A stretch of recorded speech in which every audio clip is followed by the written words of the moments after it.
Let's talk about why some people don't help you with your loved one with dementia. Being somebody that was a live-in care for their loved one with dementia, you might be surprised about what I'm going to tell you. Yes, there will always be people that just won't help. But what I see far more often in families and systems is that the people who are unable to help have very valid reasons why they are not able to help. And it's not okay for me, as even the live-in care partner, to judge what is right and not right for them and what is mentally and physically safe or not safe for them. Something I had to learn as a live-in care partner that I also learned in my ministry training from family systems theory is that everybody has a different past with your loved one and also with the whole entire family in general. While it was my choice and my family's choice to move in with my parents to help care for my mom, that doesn't mean that I get to assume that somebody else in the family should come visit her every day or every weekend or come from out of town every month or whatever. I don't get to put my beliefs on caring, and most beliefs on caring, 90% of them, are kind of a social construct.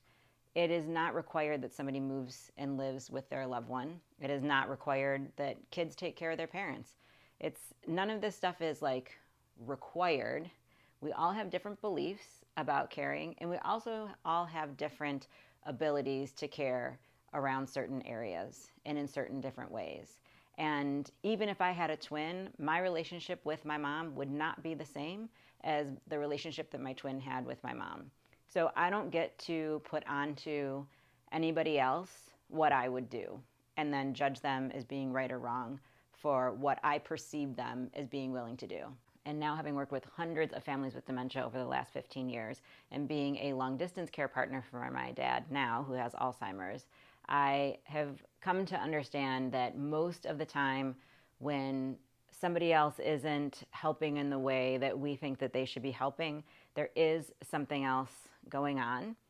And it could be in relation to the whole entire family system. If you do come from a more dysfunctional or traumatic or abusive family system, you make decisions about care that you are comfortable with doing. Or you may feel forced to care and not realize that you feel forced to care. And then you're mad that everybody else isn't doing the same thing you're doing. This is why we teach trauma-informed care, because most of the time when people are not able to care in the way we expect them to be able to care, there is usually something else going on that they probably don't feel comfortable telling us about, that could be just in relation to your loved one with dementia, in relation to the whole entire system. It may not be safe for them to talk about it.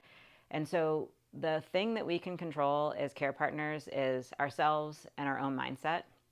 And we can absolutely have compassion for people who are not able to help in the ways we think that they should help.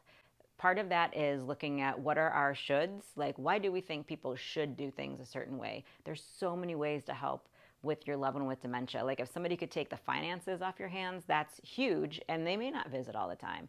If somebody can get all of like the house management done, that is huge. So there's lots of ways that people can contribute, and when we tell people you have to do this or you don't care enough, that usually doesn't go over very well. And sometimes we need to look at our own expectations and understand that other people in the system most of the time have really, really valid reasons why they're not able to care in the way that you think that they should.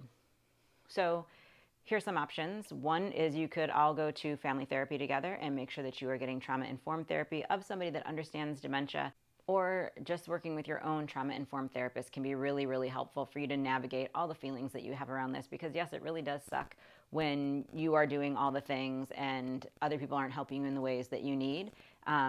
Even sometimes when you tell them, okay, this is what I need, and they don't really want to do that, or they like give another option, which really doesn't work for how you actually care for your loved one.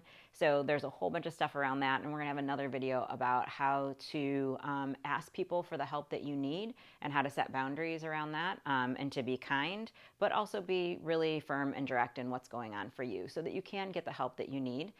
So yes, there will always be people, I don't like to call anybody a bad name. There will always be people that just like don't want to help or don't care. Well, maybe, I don't know. I don't know that I believe that. I really believe that, actually, I don't believe that, because even in dementia, we know that responsive behaviors happen for a reason. Now, we may not know that reason, and it may not be safe for the other person to tell us that reason. There may be tons of other things in their lives going on that you don't know about, even if it's your own parent, because we actually don't know our parents' relationship together. We actually don't know our parents' life. We do not know our siblings' lives or our aunts or our uncles, and we don't know people's pasts. So all of these things happen for a reason. Does it always mean it's like okay if there was something really egregious going on and maybe they're being abusive to you? That is not okay. Also, why you would want to work with a therapist, because how do you set really healthy boundaries so that you are not getting abusive behavior towards you from either your loved one with dementia, or because that can happen as well in families like that, or from everybody else or some other people in the family system. So I don't ever want to diminish the pain of being the main caregiver or one of the main caregivers and not getting the help that you need. Also, our society has a really terrible social structure for supporting families with people with dementia. So definitely feel those feelings, process them. They are not wrong or anything like that. The trouble comes in when we then like expect other people to do things and we think we can control them and what they should or should not do. We can't control anybody else. We can put up really healthy boundaries for ourselves. Boundaries, remember, are for ourselves, not to control somebody else's behavior, because the only person we can control is ourselves. And if you really need help with the emotional processing of this and understanding like a dysfunctional system and how to get through that and how to have good boundaries, we do teach some of that in our course, but I really, really recommend that you have a trauma-informed therapist who also understands family systems and dementia.